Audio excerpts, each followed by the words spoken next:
جب تمہیں دعوت دی جائے تو یاد رکھ سب سے اونچی جگہ نہ بیٹھ۔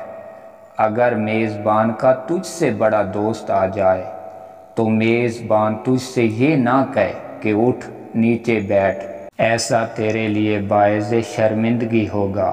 اس لیے سب سے حقیر جگہ بیٹھو تاکہ جس نے تمہیں دعوت دی ہو وہ آ کر اٹھائے، دوست اوپر آ کر بیٹھو، اس طرح تیری بڑی عزت ہوگی۔ یاد رکھ جو بھی خود کو بلند کرتا ہے پست کیا جائے گا، اور جو خود کو پست کرتا ہے بلند کیا جائے گا۔ ایک بری عورت بے شمار مردوں کو گمراہ کر سکتی ہے، مگر بے شمار مرد مل کر ایک نیک عورت کو گمراہ نہیں کر سکتے۔ خاموشی کی ایک دنیا ہے، اس میں اگر آپ کبھی داخل ہو سکتے ہیں تو پھر ہی آپ اس کا مزہ لے سکتے ہیں۔ داڑھی رکھنے والا دہشت گرد نہیں ہوتا، ہاں دہشت گرد داڑھی رکھ لیتا ہے۔ پردہ کرنے والی باعزت گھرانے سے ہوتی ہیں، ہاں کچھ بے حیا پردہ اوڑھ لیتی ہیں۔ نمازی تو دھوکہ باز کبھی نہیں ہوتا، ہاں دھوکہ باز نماز پڑھ لیتا ہے۔ ایک بات ہمیشہ یاد رکھنا، برائی کو ختم کیا کرو، کبھی نیکی کو نشانہ نہ بنایا کرو۔ جب بارش ہوتی ہے تو خالی گھڑے بحران رحمت سے خود بخود بھر جاتے ہیں، اور موٹے موٹے اونچے ٹیلے ویسے کے ویسے سوکھے ہی رہ جاتے ہیں۔ اپنے آپ کو خالی رکھو، کیونکہ خالی جھولی ہی بھری جاتی ہے۔ ہمیشہ چار دیواری میں رہنے والی لڑکیوں کے عشق سے ڈرو، انہوں نے دنیا نہیں دیکھی ہوتی، وہ جسے ہی چاہتی ہیں اسے بے انتہا چاہتی ہیں، کیونکہ وہ ان کی دنیا ہوتی ہے۔ کہتے ہیں کہ باپ ہمیشہ بیمار رہتا اور آخر کار مر گیا۔ 3 دن تک پڑوسیوں نے کھانا دیا، ماں نے کچھ دن اس پر گزارا کیا اور بچوں کو کھلایا، پھر فاقیہ پڑ گیا، جس کی وجہ سے بڑا بیٹا بیمار ہو گیا اور بستر پکڑ لیا۔ 5 سال کی بچی نے ماں سے پوچھا، اماں بھائی کب مرے گا؟ ماں تڑپ گئی اور کہا، یہ کیا کہہ رہی ہو؟ بچی نے معصومیت میں جواب دیا، اماں بھائی مرے گا تو پھر گھر میں کھانا آئے گا نا۔ دنیا کی سب سے بھاری چیز آدمی کی خالی جیب ہوتی ہے، اور خالی جیب کے ساتھ چلنا نہایت ہی مشکل ہے۔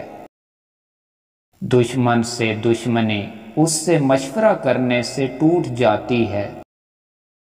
امیر کو رزق میں کچرا نظر آتا ہے اور غریب کچرے میں بھی رزق دیکھ لیتا ہے۔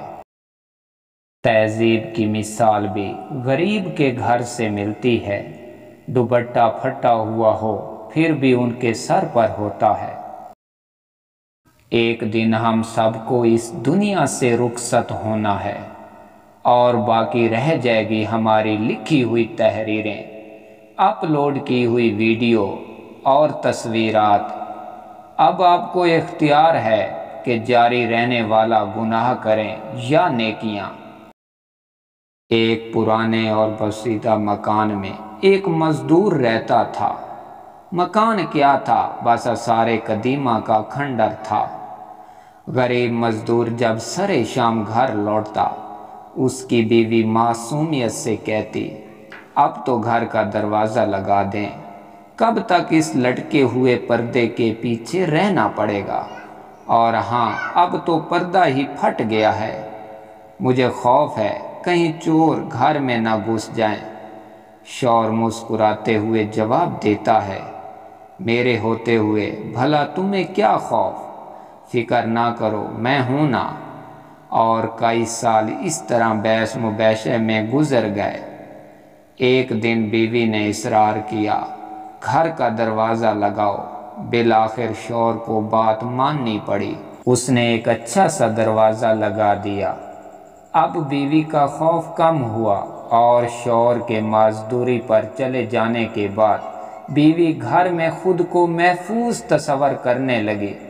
ابھی کچھ سال گزرے تھے، اچانک شوہر کا انتقال ہو گیا اور گھر کا چراغ بجھ گیا۔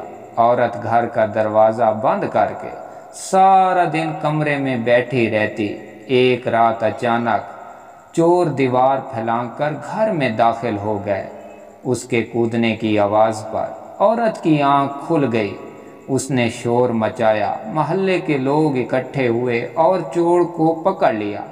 جب دیکھا تو معلوم ہوا چور پڑوسی تھا۔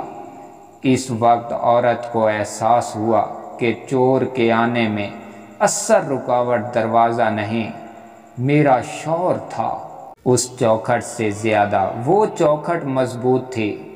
شوہر میں لاکھ عیب ہوں، لیکن حقیقت یہی ہے کہ مضبوط چوکھٹ یہی شوہر ہیں۔ بچے کو غصے میں ہلکا سا تھپڑ لگا دیں تو وہ رو پڑے گا، مگر مذاق میں مارے ہوئے زور کے تھپڑ سے وہ ہنستا رہے گا۔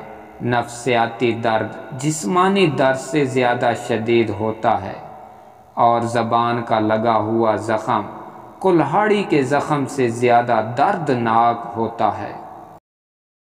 جس چھاؤں سے عزت نفس زخمی ہو، اس چھاؤں سے دھوپ ہی بہتر ہے۔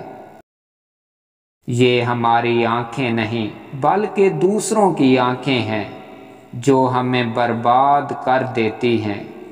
اگر سوائے میرے تمام دنیا کے لوگ اندھے ہوں تو میں کبھی عمدہ لباس اور خوشنما سامان کی پرواہ نہ کرتا۔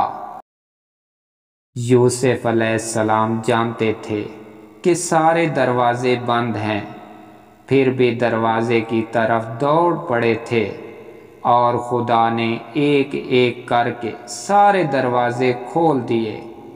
اگر کبھی لگے کہ تمہارے لیے دروازے بند ہیں تو جان لو کہ تمہارا اور یوسف علیہ السلام کا خدا ایک ہے۔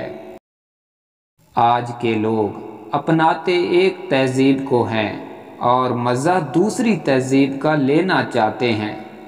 ماڈرن عورت پردہ نہیں کرتی اور چاہتی ہے کہ کوئی اس کی طرف بری نظر سے نہ دیکھے۔